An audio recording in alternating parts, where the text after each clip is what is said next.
Hello and welcome to Rolling with Two. I'm Will, and with me as always is the person who's late to lunch but always eats on time, Sarah. And today we're doing a two-player perspective and accessibility for Galactic Cruise. Now if you're curious about our opinion, check out our other video, Rolling with Reviews, Galactic Cruise. Sarah, tell us a bit about this game. All right. In Galactic Cruise, players are supervisors vying for recognition to be promoted to CEO. Through worker placement, you'll build ships, meet guests' needs, enhance the company network, invent new technologies, and grow the workforce. Though this is a competition, players' actions can help other players. Whoever has the most points at the end of the game will become CEO of Galactic Cruise. All right, Will, so how does the game change for two players? Okay, there's a lot. So I'm going to start with the basic stuff before I talk about the NPC AI guy. So for the board, you'll have progress tracks. There are going to be 3 of them, and they're going to be different for all player counts. They'll have little recess space for cubes. Speaking of which, there is an intro game. So for 2 players, you'd put a cube on the second of the tracks and ignore the other 2. For more players, you put cubes on all 3 of the tracks. And that's to make the game shorter. Right. And that's just for learning. When it comes to the goals, so there are certain things that you're trying to accomplish in the game. You'll start on the middle spot of these instead of the first spot, like other player counts. Right, yeah. 2-player, you just have the 2 spots. Right. For the market overlays, so this is where you attract guests and what's available. There are going to be a number of overlays. You'll use both of them for a 2-player game. Right. All right. Nope, yeah. That's for the just out on the board. You forgot the technology, the neutral developments. No, because the neutral, all of them will have 2 neutral developments that will go on. You'll flip up a tech tile and it'll tell you where to put them. Now, but that's the same for all player counts, I thought. No, or the number so of, the tile will be, the tile tells you how many of those technologies and where to place them out. Higher player counts use fewer of these neutral developments. Because with more players, they'll get filled up faster. Right. The developments will look like a giant gear piece, so that's how you identify them. Right. All right. Now for the AI. The AI is surprisingly easy to play with. What you will need is 2 of his base, a different color from what you're playing with, 2 of his base and 2 of his expert characters, as well as 6 development, the 6 gears to play with. For starting the game, you will put the 2 base workers based on tech tile, as well as 2 gears. And it will go either on the action spaces in the middle area where you're putting your workers, or in the technologies. And I think 1 of each for starting the game. Something like that, right? I think so. I don't have that specific in my notes yet. Basically, the important thing is when it comes to the gears, that's how you actually share actions with other players. You will have to pay them based on certain criteria, but it's a kind of a passive, positive player interaction element to the game. Yeah, it gives you more access to more actions, but you have to pay for that. Yes.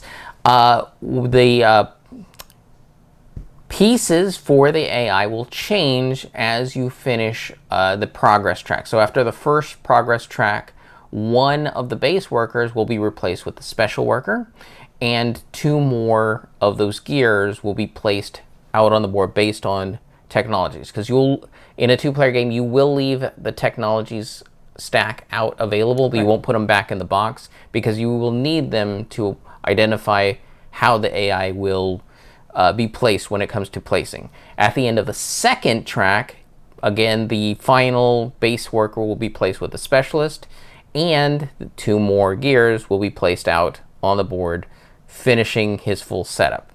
Now, how he works specifically is when you go to one of the 6 spaces where the worker is, the worker will move, if it's a base worker, to the next spot. If it's empty, he just goes there. If it has another player character, depending on what it is, he'll do something. If it's yours and you can't bump your own workers, he'll skip that spot and go to the next one. If it's another player, he'll bump them and replace them. They'll get returned to the other player, and then that player will do something accordingly.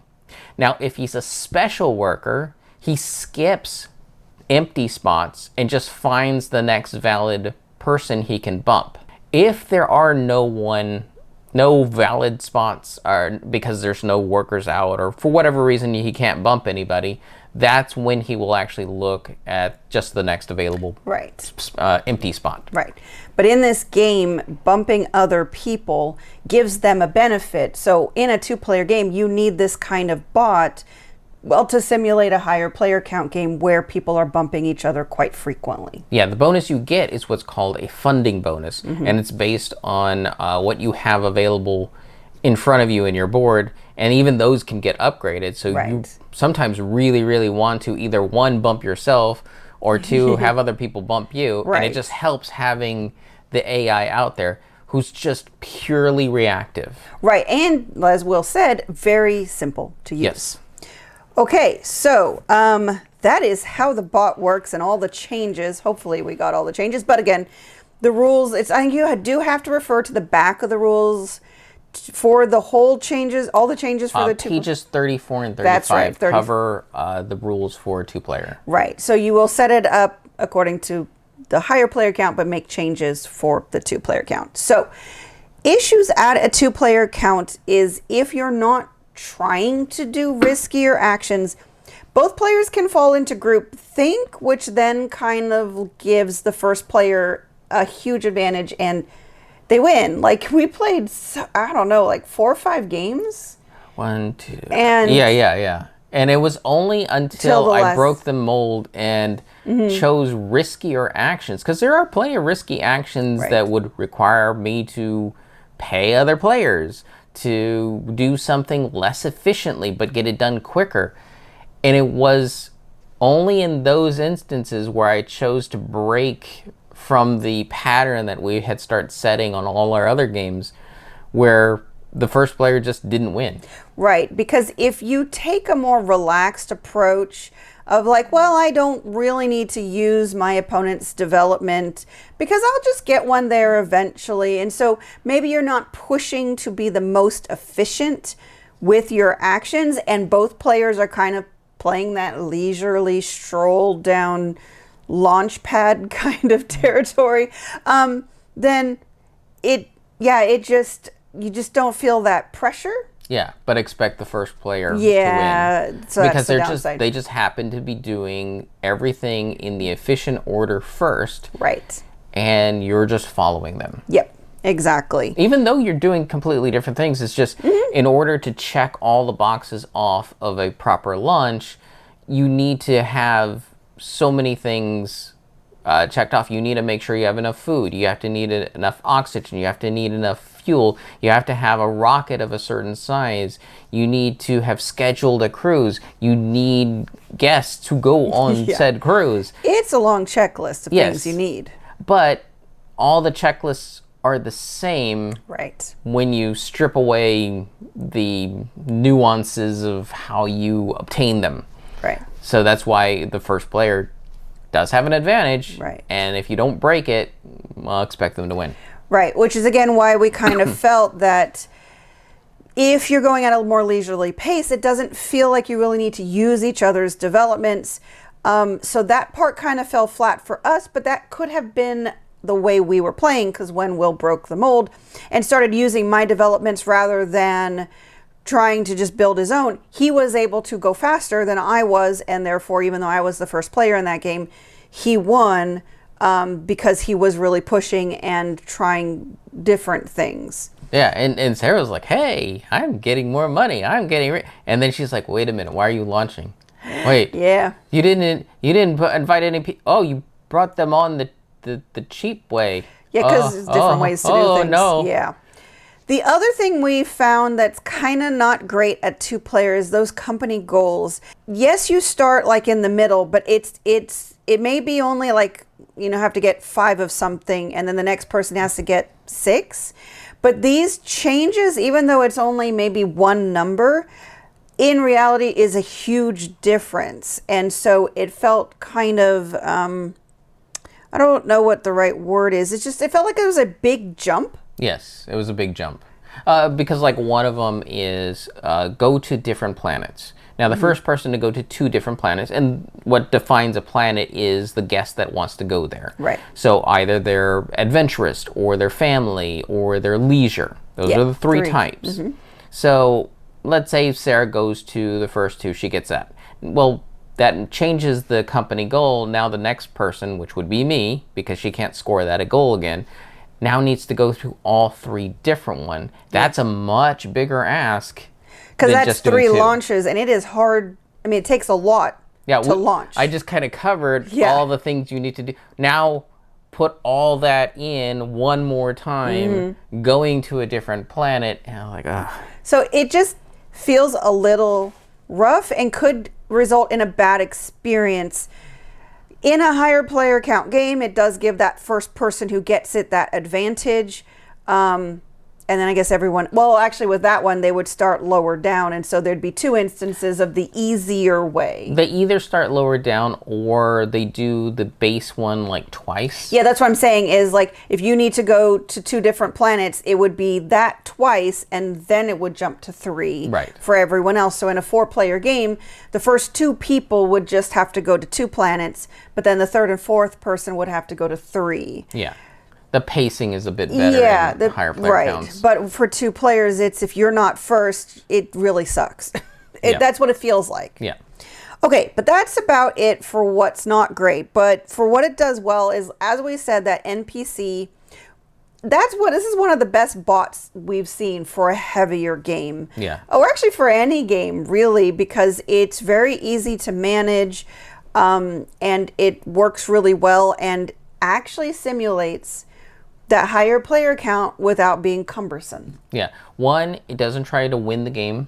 Right. So that's nice, because those AIs and it's always not cheat. blocking you. It's never not blocking you. It's moving the game forward. Yes. It's interacting with the players, both in a positive way and in a way that gets you excited for when it happens. It's like, ooh, can you go to this spot, Will? Because then you can bump the NPC, and then it can bump me, and I can, Or it gives you a strategic thought. It's like, well, I could go there, but if I plan to go here, more than likely that bot will bump and hit me. Yep. And trigger the chain reaction that I need. It does add a little bit extra strategy. Now, you don't have to, but it can add those few moments where, like, the other person is probably, like, you can deduce what they're doing, probably going to go do this, which is where the NPC is. So if you position yourself well, then you'll get that worker back. Because the whole thing is with this type of worker placement is if you run out of workers, then you have to take a whole turn to recall your workers. And so, yes, you get benefits, and you still get the funding bonus, and you still get to take 1 partial action from the board. Based on where you have a development. Right. One of your gears. But it's just not as good as just being able to continually, play the game, which is why you want someone to bump it so you don't have to do that. What do they call it? Call a meeting. Yes, call a meeting. Let's see. I think we rather liked the more relaxed feeling of it, even if we did get a little into group think. So 2 players just may not be as stressful as other player counts, because this is player-driven game. Yeah. So the more players, they might get more competitive. People might push it forward faster, so that you might not get to fully enjoy doing the things you want to do. Now, that's not to say that if you're playing 2 players and you're both aggressive players, that you can't make this more aggressive, because it is very player-driven. Yeah.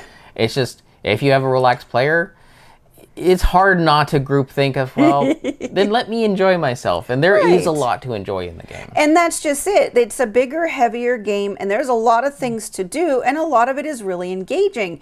So you kind of really don't want to skip it. The funny thing is, I found that even the base game almost went by too fast. Yeah, that's true. For as relaxed as it all felt, I was like, whoa, okay, this thing is moving too fast. Okay, Sarah, just don't launch. Don't launch. You have other things you can do. I feel like in our first game, we didn't even get to 3 launches. No, we didn't. We got to 2 launches each and the game was over, and it's like, wow. Yeah, because the things that move the progress along is launching your ships and completing the goals. Right. And we were doing a really good job at completing the goals.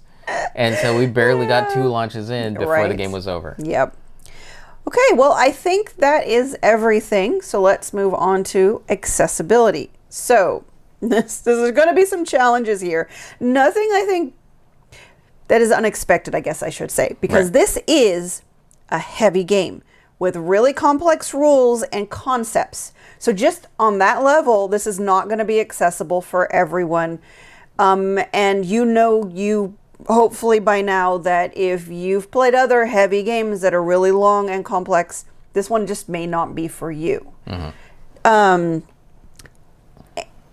This is a double-edged sword. The reference material is very robust. The rules are very robust, but it can also be very just overwhelming and end up kind of being hard to use. Because you have 3 booklets. Yes, you have the main rules, you have a supplementary thing, and then you have your own personal little reference booklet.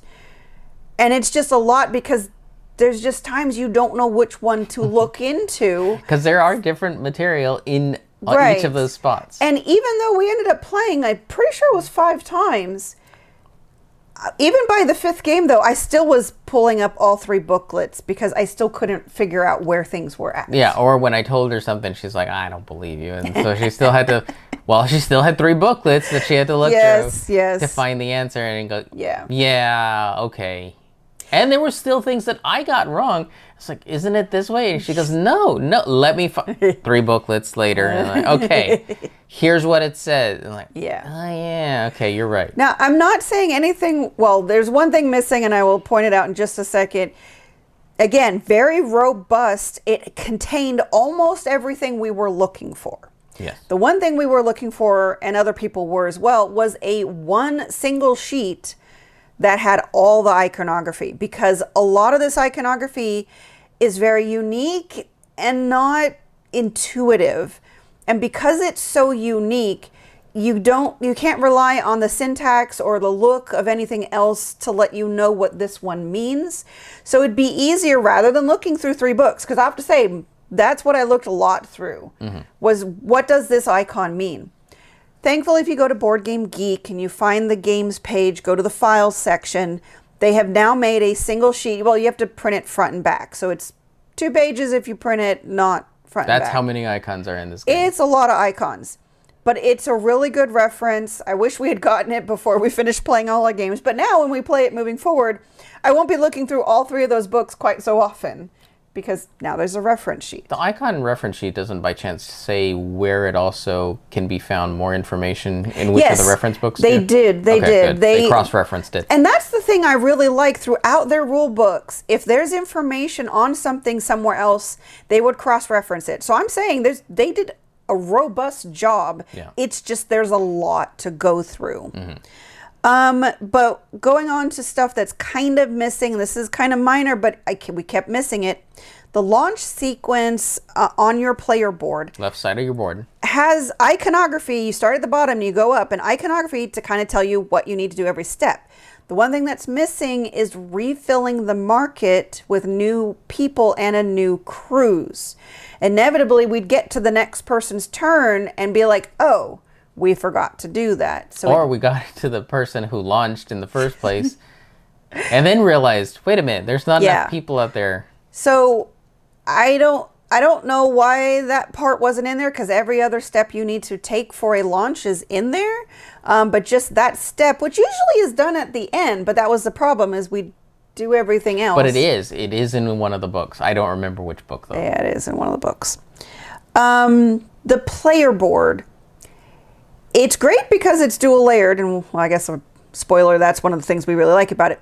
But there's a lot of iconography. So much iconography that is so overwhelming, I couldn't find any of it useful.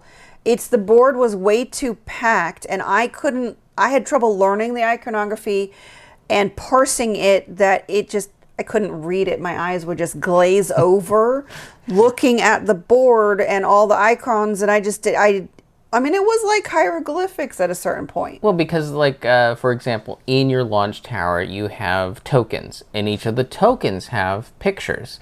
And even when you have to flip the token, it has a different picture. And then when you pull the token off, there's a different picture on the board underneath. And then when you put the token back on your board, but in a different section, it's covering up a completely different picture.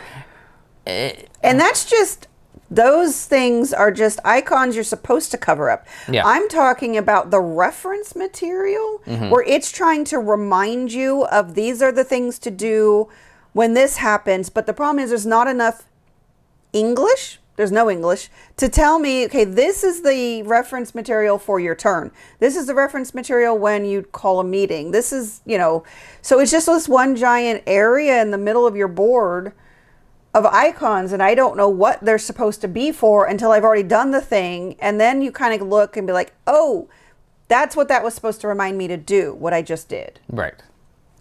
So, also speaking of the player boards, you stand up your expert workers and your regular workers at various points on the board. It's the expert workers that are really the problem, because they're taller. They're taller. And so they're really easy to knock over, especially over by where the gears, the developments are. That particular one, you don't take it off. So they connected it there because the cost to gain that expert worker depends on gears in the top 2 rows. Yes. So it makes sense. It makes sense where they're located. It's just because they're standing up, they're likely to get in the way, that when you're reaching or moving around, and there's a lot to set up on the table, so you will have to be reaching over a lot. Right. And that's right in front of you. So just imagine your arms are going to be in the way of the meeples. Honestly, if you're not using the reference iconography around you, just lay the meeple down next to the gears or even off the board. It doesn't need to be there. You know when you're going to, hire that worker, because you're going to want that worker.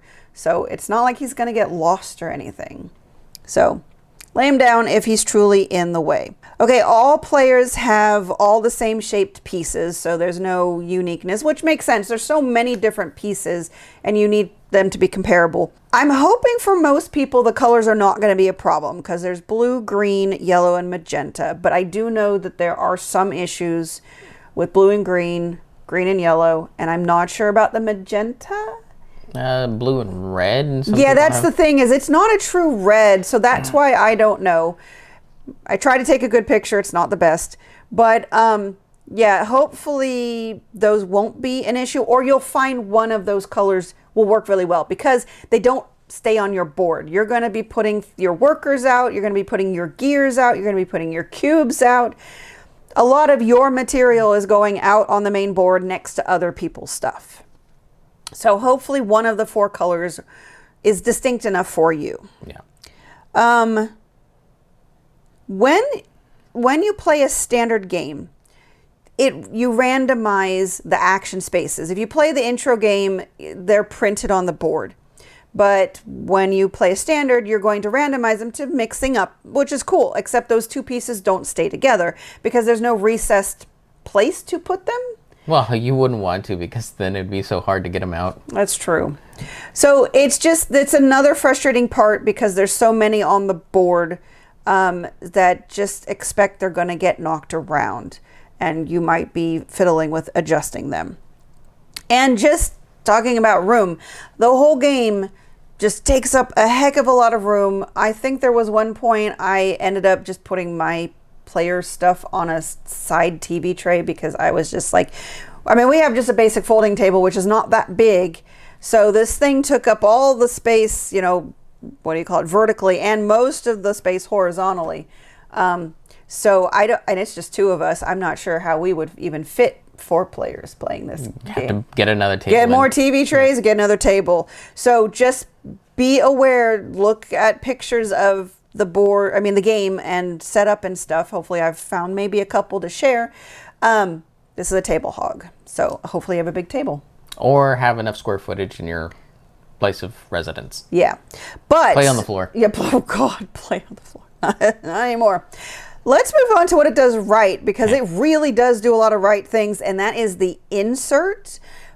I have to say this is one of the best inserts because they give you a brochure. So you've got this little welcome packet. I love how thematically, I know this is getting into the review a little bit, the thematics also work functionally to teach you this game. We'll get more into that in the review, but you get a welcome packet, and in there is a brochure that shows you all the levels, and it even shows you where all the expansion material goes. So it's just fantastic to set up. Yeah. As we discussed, it's very comprehensive rules, so it does a great job at teaching you how to play this game. The dual layer boards are awesome because even with the tall guys falling over, everything else stays in place. Yeah, talk about well planned. They even have spots in the rules that are blank saying this is a spot for future rules.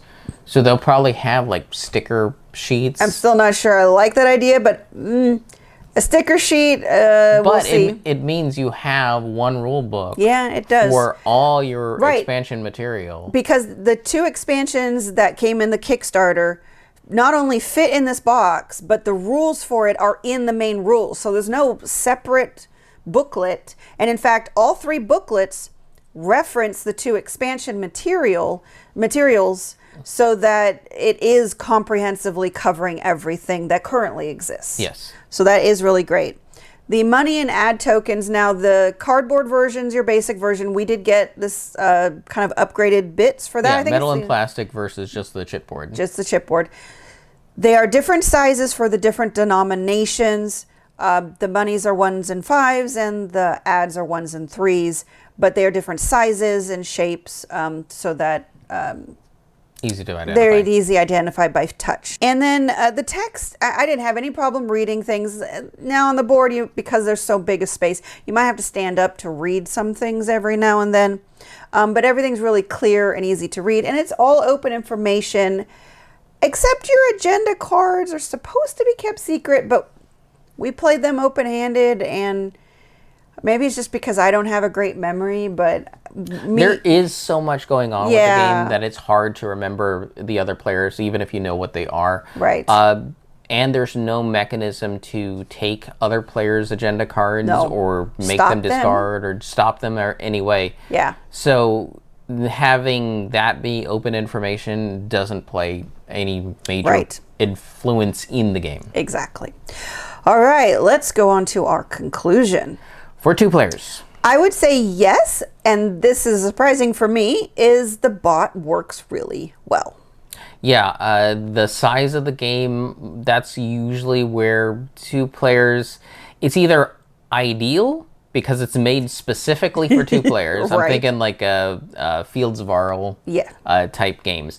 Or it just utterly fails because the game has to change and morph itself so much. Or it's cumbersome to use. And it's so cumbersome to use, or a combination of both, that it just utterly falls apart. That's not the case with this game, and it's just surprising how fresh and I definitely can teach someone at a 4-player game and have no problem, even though I only played 2 players. Exactly. So yes for 2 players. Accessibility.